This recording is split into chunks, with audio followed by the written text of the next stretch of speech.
Bom, eu acho que eu sou primeiro um poeta.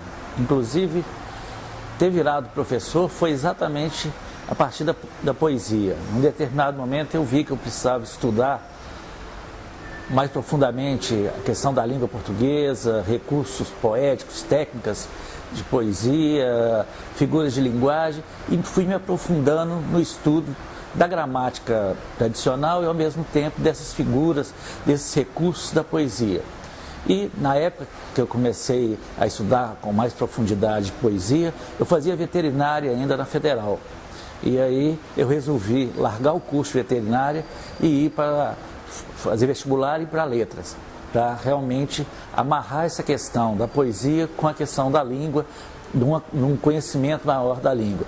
E nesse período que eu estava ainda na letras, eu comecei a dar aula, primeiro grau, chamado primeiro grau, hoje ensino fundamental, numa escola no bairro Horto de Belo Horizonte, e lá eu tive a oportunidade de trabalhar com os alunos, algumas publicações, recitais de poesia, e vi que a poesia, que foi uma porta que me levou, curso de letras, a estudar a língua portuguesa, era um bom instrumento para a sala de aula. Então, a poesia, na verdade, é o grande carro na minha vida, em todo sentido. Ele me leva e ele traz coisas para mim, para a minha prática como professor, com minha prática como pesquisador de música e de poesia principalmente.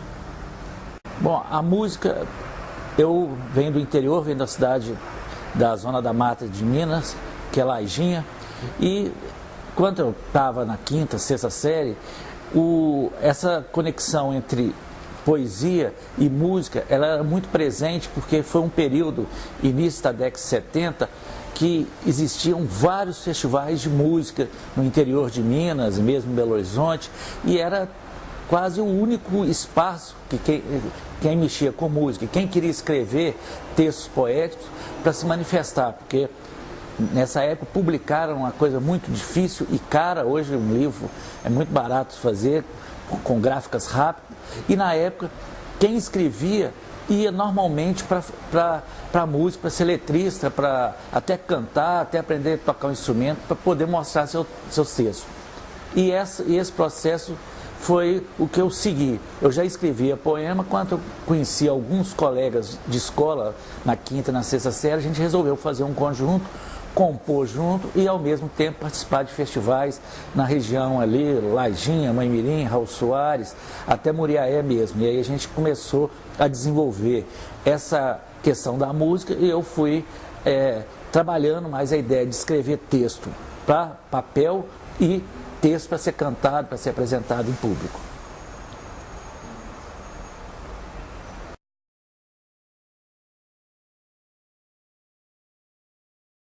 Bom, a minha formação com poesia, com leitura de poesia, começou muito cedo em casa.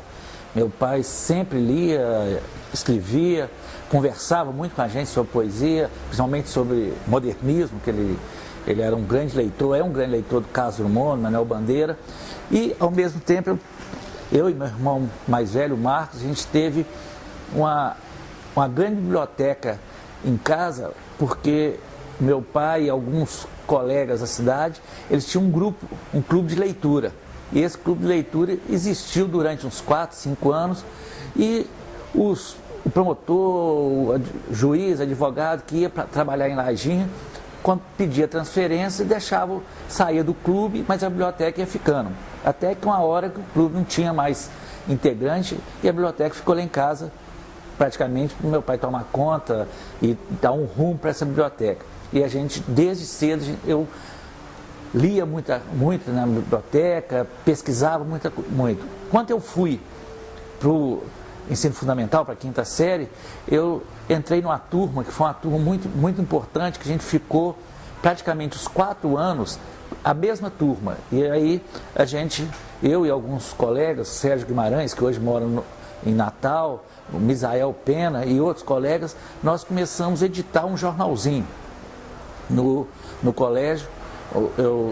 A gente tinha apoio da prefeitura, a gente rodava no mimeógrafo da prefeitura e distribuía o jornal. O jornal era um jornal de humor e de poesia, basicamente. A gente fazia eu fazia a parte poética e um amigo meu, esse Sérgio, fazia as piadas, as palavras cruzadas. Era um jornal quase, mais ou menos, um jornal do movimento, entre aspas, dos estudantes ali da escola. E quando a gente começou a fazer esse jornal, a gente teve muito apoio, não só dos professores, da professora de língua portuguesa, mas também os professores de história, de geografia, que via que o que a gente estava fazendo era uma coisa interessante, extra sala de aula, mas que era uma continuação da convivência e da amizade entre os alunos. Que a gente tem que entender que escola não é só sala de aula, é tudo que está em volta. É o time de futebol, é o conjunto de música que se faz, é o jornalzinho, é a discussão, é a troca de revista e de livro. Então, o que começou em casa, com meu irmão e com meu pai, eu levei para a escola e tive alguns amigos que também compartilhavam esse interesse por poesia e por música, basicamente. Bom, no período que eu fiz ensino fundamental, e aí o segundo grau já é um pouco diferente, literatura ia como exemplo dentro da língua portuguesa, né? A gente estudava a gramática tradicional e a literatura entrava como a boa forma de se escrever. E normalmente o que se tinha em livro didático ou paradidático eram poemas e contos, crônicas do cânone da literatura brasileira. E esse cânone era um cânone muito restrito. Era românticos e parnasianos. O simbolismo entrava muito pouco, principalmente o que se lia de simbolistas nos livros paradidáticos e didáticos. Eram os poemas mais religiosos, poemas que tinham uma temática mais cristã, e o modernismo também era um modernismo mais próximo, vamos dizer, de um simbolismo, principalmente os poemas não muito experimentais, mas poemas que tinham mais narrativas. Manuel Bandeira era um exemplo interessante, porque Manuel Bandeira e Cecília Meirelles eram muito lidos.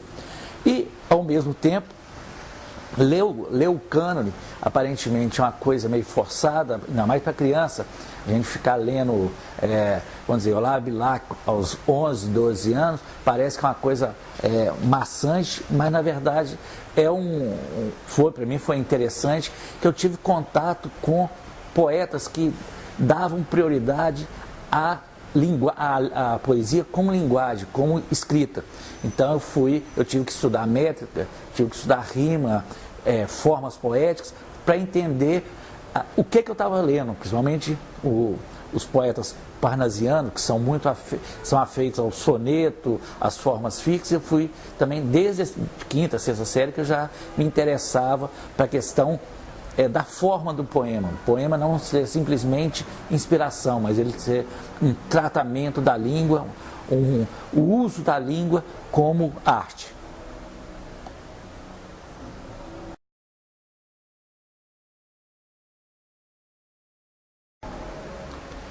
O papel da poesia na sociedade hoje é o mesmo de sempre. É o de oxigenar a linguagem, oxigenar a forma de pensar a partir da língua cotidiana. A poesia, ela parte do dia a dia, dos valores da cultura, do que é dito, do que é vivido, e ao mesmo tempo ela quer pensar essa vida cotidiana de uma forma que normalmente as pessoas ou não têm tempo para parar e pensar, ou ainda não foi o momento de certas questões serem faladas. Então o poeta, ele antecipa ao mesmo tempo certas discussões artísticas, de forma artística, e ao mesmo tempo ele diz coisas que todo mundo está vendo, que é da vida cotidiana, mas que as pessoas ou não têm mais tempo para parar e pensar, ou já a coisa já é tão corriqueira que elas deixam de dar valor para certas coisas. Então, exemplo, um poema que fala de um instante da vida. Todos nós vivemos instantes, momentos interessantes o tempo todo. A gente não para pensar a todo momento, a todo instante, o que está acontecendo. Quando um poeta pega um momento, uma pessoa que está atravessando a rua, uma cena cotidiana, e transforma isso em poesia, é uma forma de a gente ser reeducado para ver que o dia a dia é o substrato, é o grande elemento da poesia, e ao mesmo tempo é poesia o tempo todo. o nome das pessoas, o nome das cidades, o jeito que as pessoas falam, a gíria, os palavrões, isso tudo na verdade são tratos poéticos para a vida cotidiana. Então a poesia, a função dela é a função de arejar a vida cotidiana e acrescentar na vida cotidiana coisas que a própria vida cotidiana já tem, mas já não preocupa mais em observar, em pensar sobre.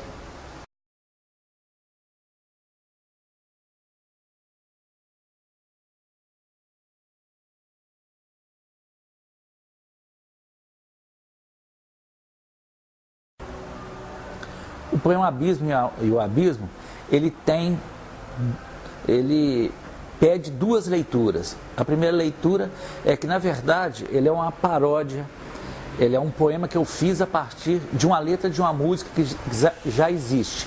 O Nelson Cavaquinho tem uma música que chama A Flor e o Espinho, e ele fala da relação entre duas pessoas que a pessoa que está cantando, né, a voz do cantor está falando que ele na vida da outra pessoa ele é uma espécie de espinho, porque ela é a flor da vida dele e ao mesmo tempo ele não é tratado dessa forma, ele é tratado de uma forma, ele é deixado de lado, ele é abandonado. Aí eu peguei essa ideia do Nelson Cavaquinho e troquei todos os substantivos da letra original pela palavra abismo e quis eliminar a ideia a primeira pessoa, o eu e você, que é a pessoa com quem o poeta, no caso, está conversando, e mostrar que as duas pessoas, elas fazem um jogo o tempo todo entre o eu subjetivo de uma com o eu subjetivo de outra.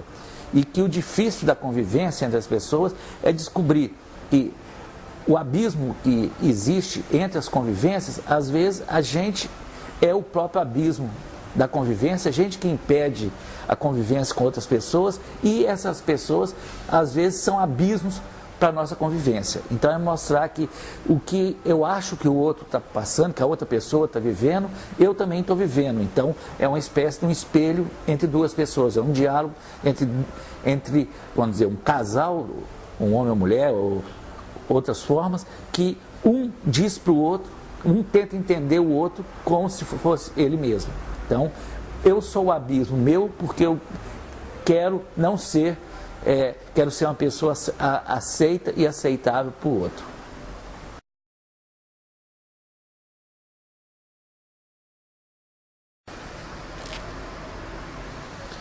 Bom, esse poema é um poema que eu acho que ele é um poema curto, tem 9 versos, mas traduz muito bem o que eu quero com a minha poesia. Eu acho que cada poeta tem, se a gente pensar, se a gente ler em profundidade, cada poeta tem alguns temas que são recorrentes, temas que voltam de várias formas ao longo da sua poesia. O meu tema talvez mais recorrente é a relação com o tempo. Como que a gente convive com o tempo que a gente vive, como que a gente convive com o tempo que passa, o tempo que vem, como que a gente convive e a gente aceita e a gente briga com esse tempo da nossa vida.